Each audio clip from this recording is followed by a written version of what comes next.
Thank you, Mr. Speaker, honorable members.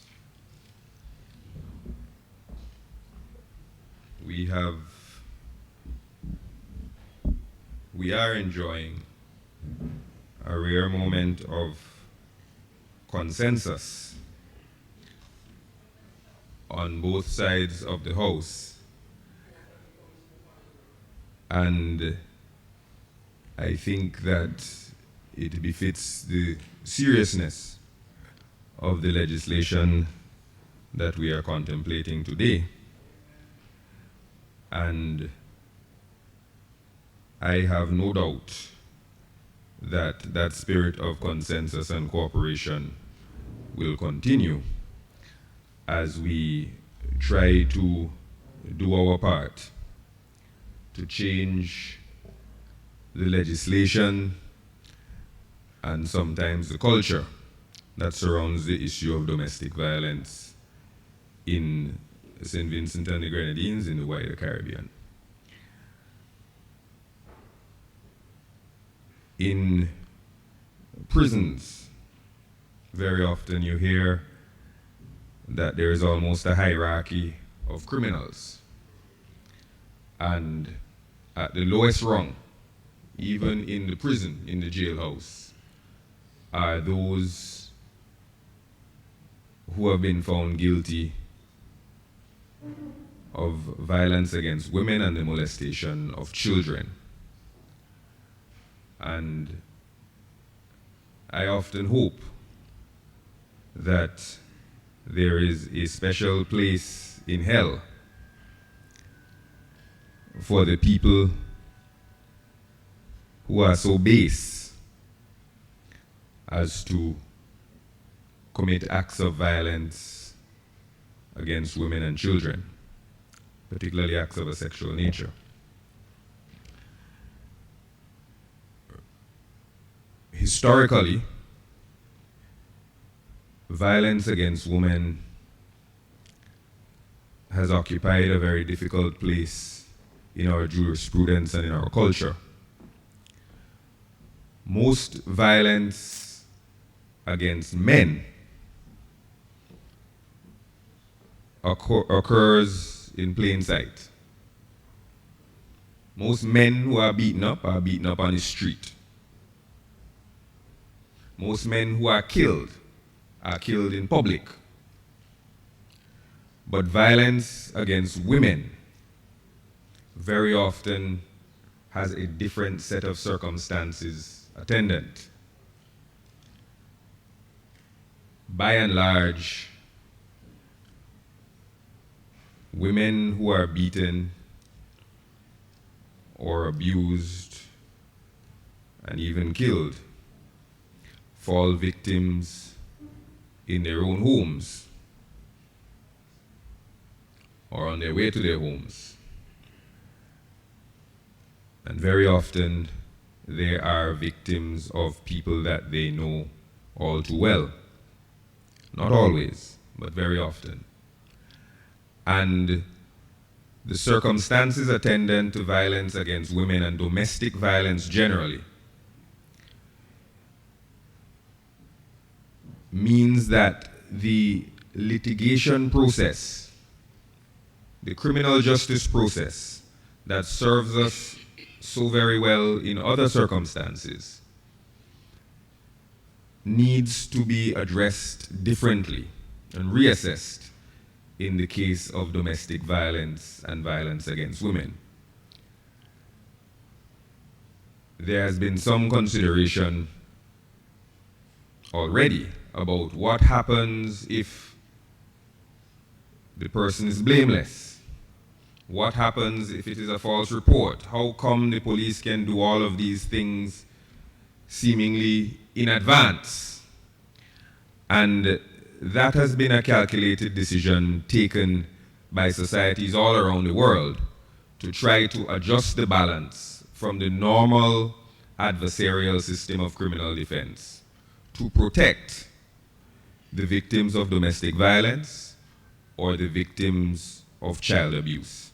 Because if the usual systems are in play, where you attack the credibility of somebody and you attack them, often personally, it creates a deterrent to people who are already disadvantaged in many cases by virtue of their circumstances. So all judicial systems in the cases of domestic violence and in the cases of violence generally, sexual violence against women or against children, have tended to tilt the balance more in the favor of the alleged victim than normally obtains in most criminal cases. And sometimes, in individual cases, this can create somewhat of an injustice. I remember there was a case, a consular matter in New York when I was stationed overseas, where a gentleman brought his child into the hospital who had a broken bone.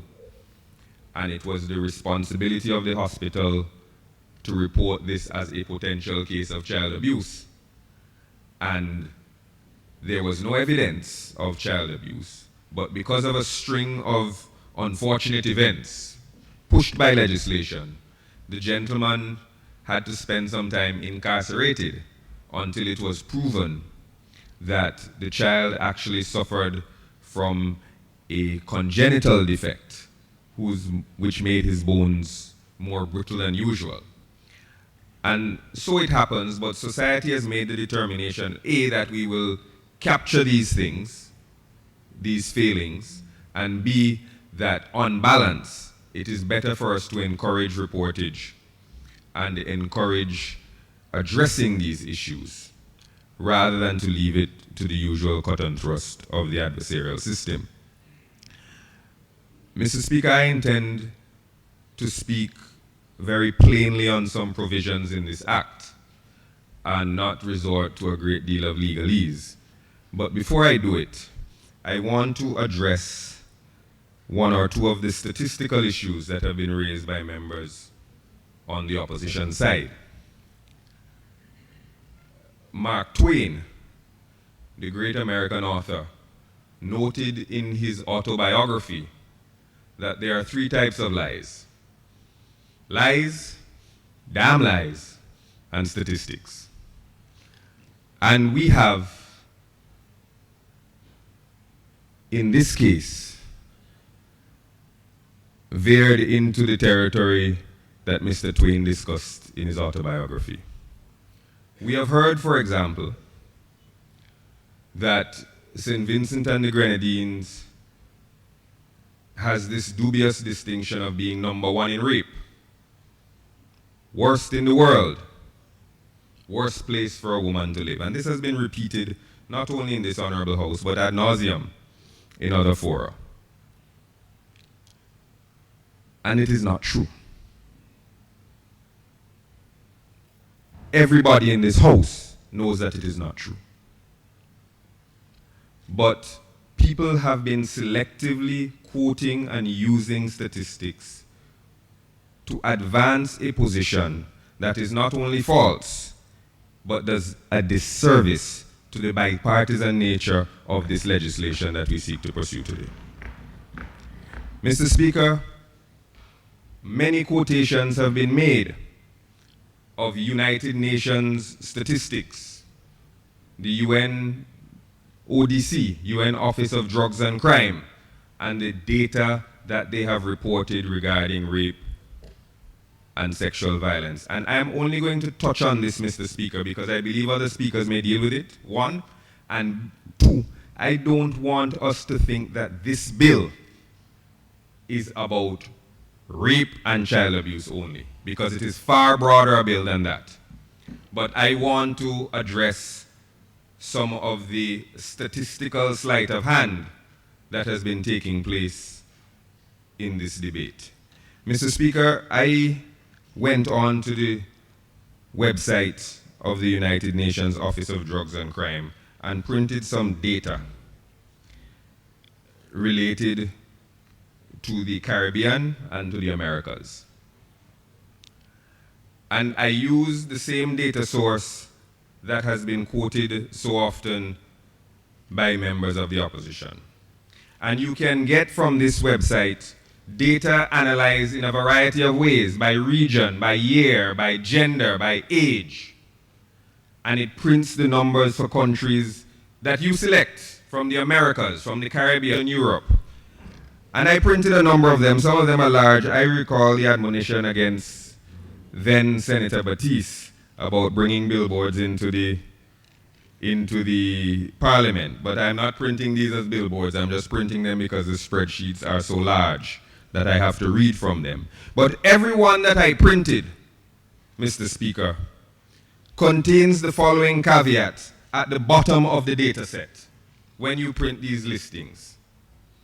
Please note, and I'm quoting from the United Nations Office of Drugs and Crime, their data set on sexual violence and domestic violence. And I have rape, I have violence against women, I have domestic violence. Please note, it says, that when using the figures, any cross-national comparisons should be conducted with caution because of the differences that exist between the legal definitions of offenses in countries and the different methods of offense counting and recording. I'm going to repeat that, Mr. Speaker.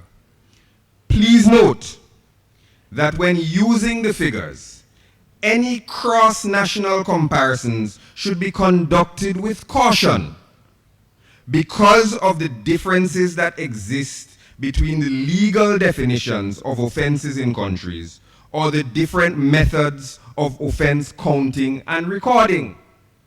What does that mean, Mr. Speaker? It means that what we call rape in St. Vincent and the Grenadines might not be called rape in Saudi Arabia. And when Saudi Arabia reports its rape statistics, where a man cannot rape his wife, and where in Gulf countries it's a known fact that migrant workers are raped regularly without any penalty, these things do not appear in UN statistics. It doesn't mean that it's not happening, but it goes to the manner in which crimes are defined and the manner in which crimes are reported. Mr. Speaker, let's get out of the Middle East.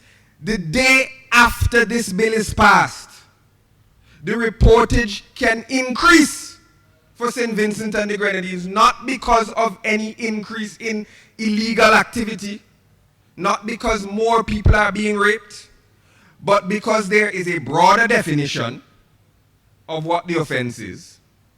There's a broader definition of what the relationship is between people, and there is a reporting obligation that has been imposed on members of society and on the police. And it will be expected, it would be strange, in fact, it might be a measure of the failure of the legislation if there is not an uptick in the reporting numbers, simply by virtue of the changing definitions and the changing requirements that we are placing on the police and on members of this society.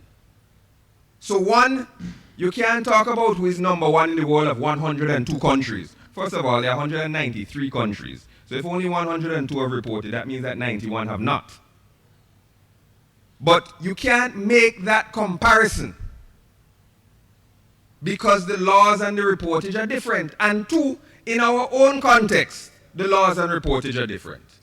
Mr. Speaker, I want to point out, before I leave this matter, that this talk about being number one in the world and number one in the Caribbean, nobody mentioned, Mr. Speaker, that Dominica, Antigua, and St. Lucia have never reported to the UNODC. I'm not saying that this data is worse than ours.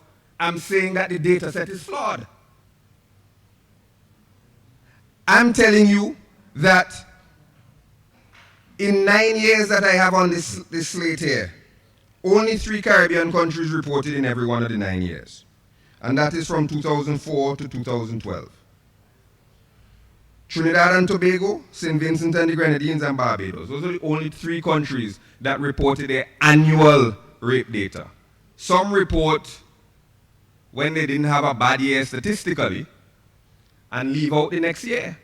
Or maybe there's an administrative failing. But to rely on this data without deeper analysis is tantamount to fraud. Mr. Speaker, taking St. Kitts and Nevis, for example.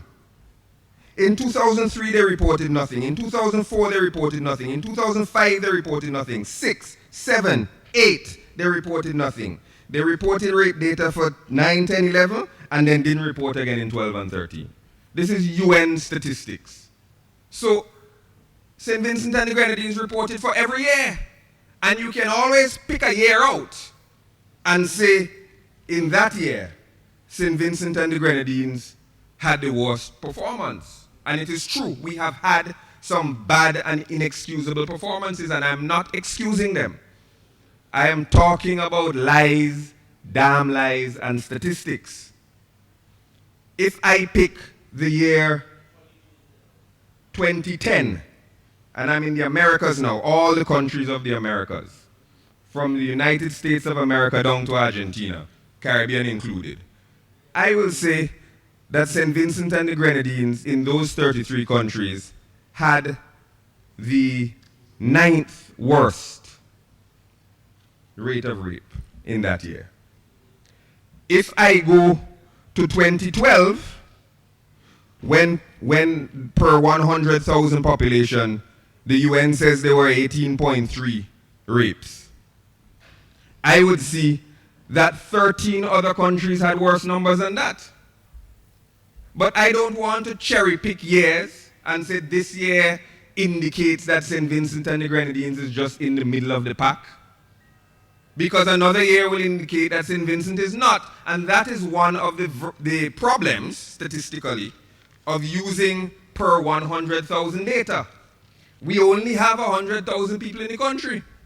So one serial rapist, between the time that he begins his evil deeds and the time he is caught, can rocket St. Vincent and the Grenadines from the middle of the pack to the top of or the bottom of the heap, depending on how you measure it. Because if he commits 5 rapes, that goes up, the St. Vincent's rate goes up by 5 per 100,000. If a serial rapist in the United States commits 5 rapes, it doesn't affect the number. I am not doubting that. I am talking about one's reliance on this worst in the world status, because it is a fraudulent measure, Mr. Speaker. I am condemning cross-country comparisons, which I said at the beginning. But if you like, I can use statistics from St. Vincent and the Grenadines alone, and I can say that the worst year for rape between 1990 and 2015 was the year 1991. And I can say that the rape totals for 2011, 2012, and 2013 do not add up to the 1 year of rape in 1991. But that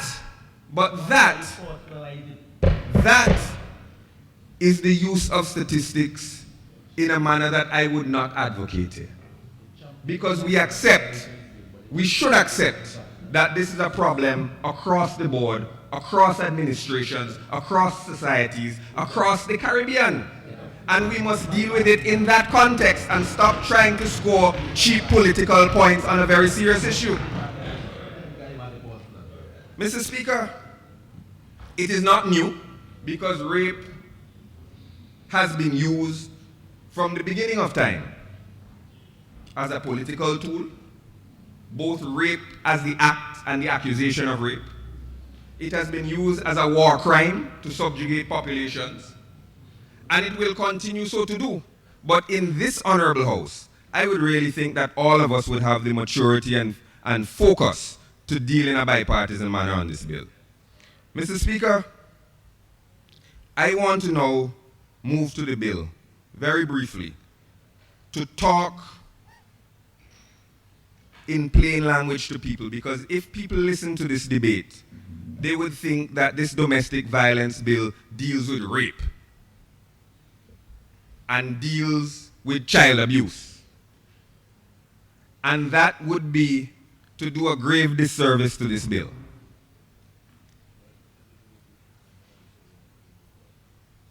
The domestic relationship is defined in this bill. And I want people to listen to me. Because people think that domestic violence is what a husband does to his wife. And that is not domestic violence, and that is not the domestic relationship. There are people who feel they live home with their wife, and if he does something to her, it's domestic violence, but what he does to his smallie is not domestic violence because he don't live with she. This bill says that a domestic relationship can involve people that are married. It can involve people that are cohabitants or were cohabitants. Not just the woman you live with or the man you live with. The woman or the man that you used to live with is included. They are the parents of a child. They are family members by blood or affinity or adoption. If they were in an engagement, dating, or visiting relationship, this is the Smalley clause, which includes but is not limited to an actual or perceived romantic, intimate, or sexual relationship. Whether you are or were, involved in this relationship,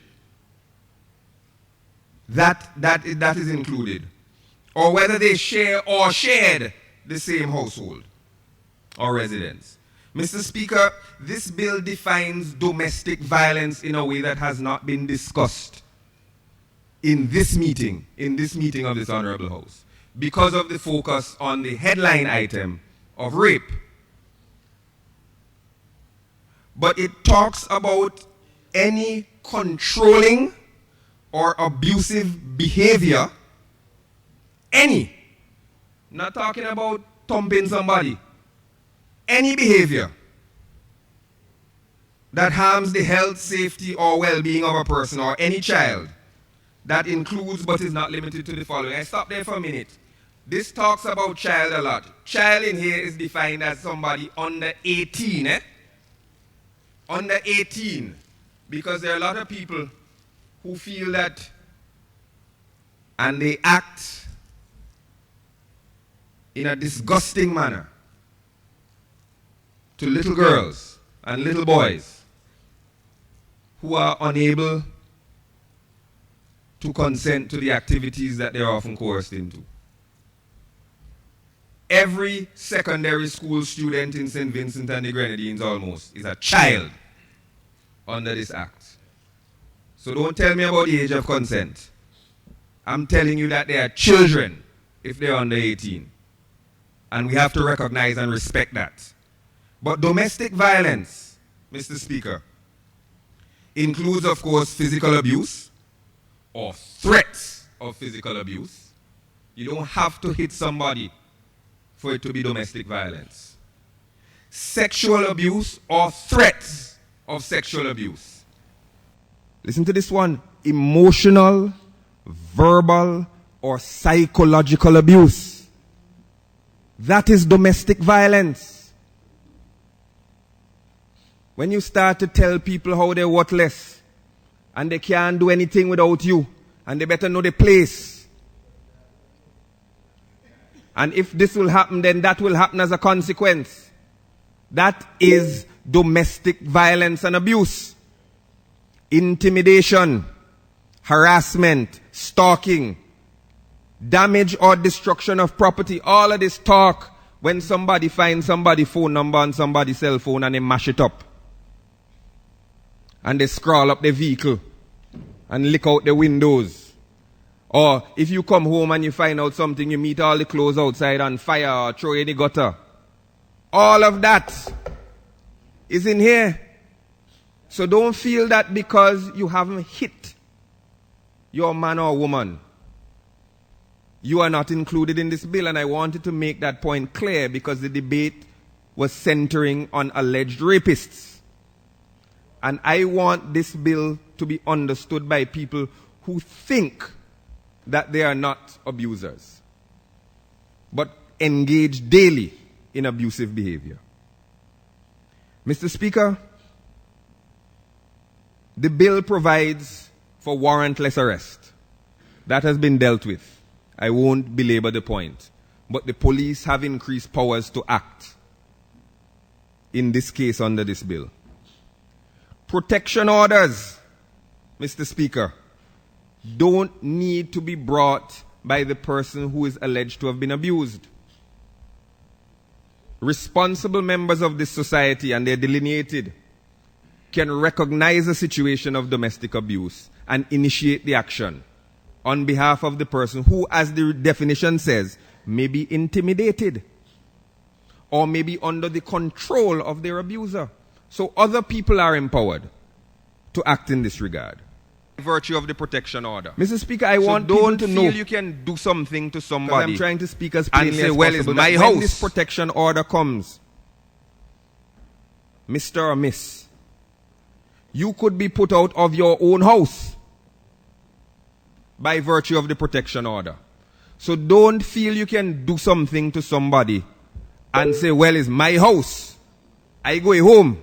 And if she or he ain't comfortable with me, they could hit the highway. No. This protection order can put you out of your own house if it is the interest of your children or the person who has been made victim. And you have to understand that. You could have to pay rent or mortgage or school fee for the children even though you are subject to a separation order. I want you to know. I want to touch on the reporting obligation that people discussed in clause 35. And this deals with the obligation to report the ill treatment of a child. And I had to go and read it again when I heard the honorable member, the honorable leader of the opposition, and the honorable Senator Frederick telling their heart-rending stories of children who have been abused. And I wondered if it wasn't incumbent upon people who aspire to political leadership and people who are members and representatives to do more than collect these terrible stories and not act on them. When people like dentists and nurses and teachers and social workers are obliged under the law to immediately notify a police officer of the said circumstances. The relationship between a constituent and a representative cannot, in my respectful opinion, be that between priest and penitent, where everything you tell me I won't tell. So if I hear about a history of rape, where people are raped and they have children and the children are raped, well, that's just a terrible story to tell in Parliament. No! That's unfair. No! This legislation, you're destroying goodwill today. This legislation imposes a legal requirement on some sectors of society. I would like those of us who are not caught in that legal definition to nonetheless have the moral belief that it is their responsibility, their solemn responsibility, to try to act to protect whoever is being abused, but particularly children who are being abused.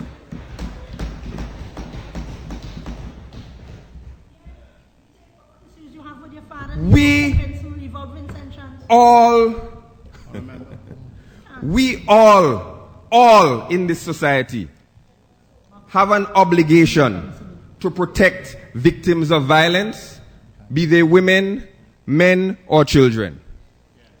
And because there is a small listing here, and I understand the wisdom of the listing, we must still, as members of society, be our brothers and our sisters and our neighbors' keeper when it comes to domestic violence. We all hear stories And we must all act. We must all act on what we hear to protect, particularly those who cannot protect themselves. It is imperative. It is imperative. Remember, leave them things alone, eh? Mr. Speaker. Leave them things alone. Mr. Speaker, there is an important clause, there's an important section at the back that I'd like to close with. Yeah, leave them things alone. It is the first schedule to the Domestic Violence Act. And I think it is an important one. It has information to victim and applicant regarding his or her rights.